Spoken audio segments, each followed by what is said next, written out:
بیا به هغه وخت تا څه کوه، په تا یې رحم وکړه، په خدای امر یې وکړه مه کوئ وایي دې خلکو سره غرض نه کوي. دې په خاطر چې یو مجاهد راغی د تا دروازې ته چې ولې دې ما زوی شهید کړی هغه ته یې میل ته مه کوه بس پرېږده ما بخښلي دي. ما خپل امیر ته لبیک وویلې تا باید امتیاز د زړورتیا ورکړی وای، ټول راغلی وای ورغلی وای چې امیره موږ دې د احسان پوره وړي یو. ای د وخت امیر المؤمنینه موږ دې له مرګ نه بچ کړل، تا باید د هغه شکرانه ادا کړی وای. ته نمک حرامه، ته احسان فراموشه، ته قاتل، ته مزدور د تیارو په لکیو پسې لاړلې. دغه کیفیه فالو په خدای په دغه جې کې د سټو کنډاو کې د قومونو پرچا کول.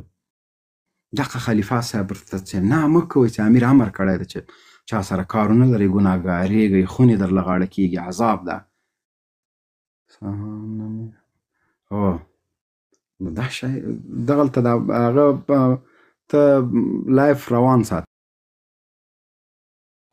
سمه ده جنرال صاحب سمه ملګرو ما خپل افغانان وژلي نه ما په ټویټر یو ویډیو نشر کړې ده په ټیک ټاک کې نه پرېږدي. ته دا ټولې مننې ترې نه وکړه پس له هغه بیا زه ورځم ورته تعلیم ته اجازه ورکړه. هغه خو دومره مهربانه مشر ده چې په تا یې څومره مهرباني کړې ده. ته مجرم، ته قاتل، ته وحشي، ته درنده، عفو یې درته وکړه خان ده درنه تیر سو.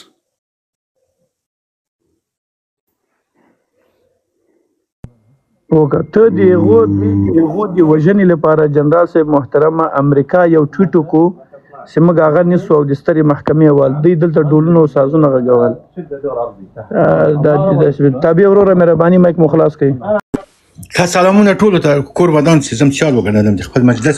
ما فقط زه والله په بالله څومره چې دا که مسلمان باورم راځي د قسم نه ما په پورته حق نه لرئ بېطرفه سړی په هېڅ تنظیم کې مې نه پلار نه خور نه ورور نه مور پاتې سوی. خیر دی چې زه په امریکا کې ژوند کوم هغه بل بحث قضیې ده او نه راتښتېدلی یم این 2015 کې راغلی یم.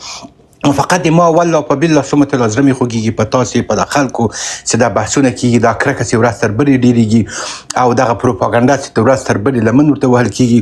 ګورئ زه وایم همدغه سړی چې دا اوس جنرال صاحب مبین چې مطرح څېره د طالبانو ده یعنې تقریبا په سوشل میډیا کې په د پلټفورمو کې له ده استفاده تر کېږي ګټې پورته کېږي. زه وایم دغه بحث د ما په آن باندې د نصیحت په بڼه یې نه وایم شاید په ده بده ولګي ما خبر د وطندار په صفت ورته وایم د افغان په صفت ورته وایم هر نوم چې دی په ما ږدي د مغه نوم په صفت ورته وایم.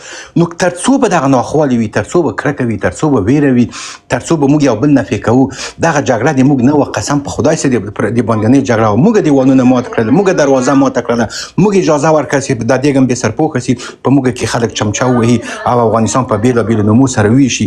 دغه کرکه ویره زه فکر کوم قرباني له خلکو نه اخلي د دې آینده ډېره خطرناکه ده. زه هم راځئ دغه بحثونه یو دم یو سل اتیا درجې تغییر ورکړئ په یو بل منوالې راوڅکئ. طالبانو خو هم د چا غړ تابع صاحب سره خبر یو کې فقط یو پوښتنه کوم چې موږ جګړه نه و پردي جګړه و موږ افغانانو چې کول د ما پان باندې دا د ما نظر ده کنه خو ما زه همدا درته چې دا جګړه د موږ جګړه نه وله موږ ګوت یو بل مو وزل. ګورې کمونستان چا راوستل خو افغانانو راوستل امریکایان چا راوستل افغانانو راوستل. دا افغانانو دا پټه خبر نه ده طالب څوک د ترشای څوک ولاړ چا سپورټ کړ هغه بحث زه نه غواړم لاړ سم اما موږ وجنګېدو په خپل قاطو کې. بله مهرباني مشره طالب تر شا څوک ولاړو پاکستان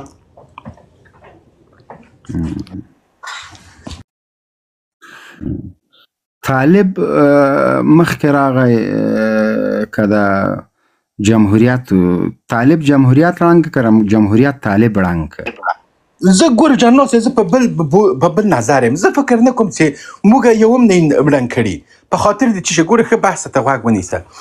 جمهوریت یوه کامیابه نسخه په اثر کې ده داسې ونه ځلېدله د بدو خلکو په لاس کې و فاسدو فاجرو یاغیان باغیان پکې وځلېدل. جمهوریت ګوره جمهوریت کامیابه نسخه ده په دنیا کې په موږ کې زه نه غږیم ګور د ما خبرې ته غوږ ونیسه چې ټکر د په دنیا کې کامیابه ده اما د ما د ټاپ خطه کې ته د جمهوریت تعریف ما ته وکړه وارې جمهوریت خو څو تعریفه لري. یو له تعریفو څخه چې هغه ډېر عام ده دا ده چې د خلکو حکومت د خلکو لپاره ټول ټال کې په دغه باندې دوی ځان پیدا کړی. اما دا اوس په امریکا کې جمهوریت ده، خو زه دا جمهوریت نه منم ځکه دوی خاورې شیندي. یعنی که افغانستان کې جمهوریت سی د موږ د مشکل بل امریکانو سره حل سی دا د موږ سره دا په محتوا پورې اړه لري. محتوا باید ځان پکې پیدا کړو. محتوا باید لوبه وکړو چې امریکا په محتوا بیا بمباري ونه کړو. محتوا باید داسې سالمه لوبه وکړو چې زه یو بل ونه کنځو. بله خبره تابع وروره دغه مصر کې انتخابات مرسی وګټل کنه بالکل اسی راجیک سو برته کودتا یو کال پاسه د مرسی حکومت وزیران ټول زندان ته واچول، مرسی په شهادت ورسوه.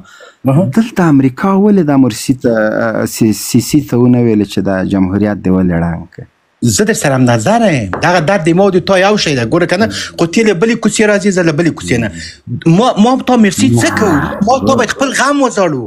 نه ودرې ته یعنې جغرافیه دې جوړه که بیا په مرسی کې وغږېږي. مرسی په ما تا کې غږېږي نه، هغه ما تا د خیره کدی بولي. صبر وکړه کنه، موږ هم نه پې غږېږو. زه مرسی څه کومه؟ کاکا جان ډېره سخت چالاکي کنه والله په بیله کې چالاکي د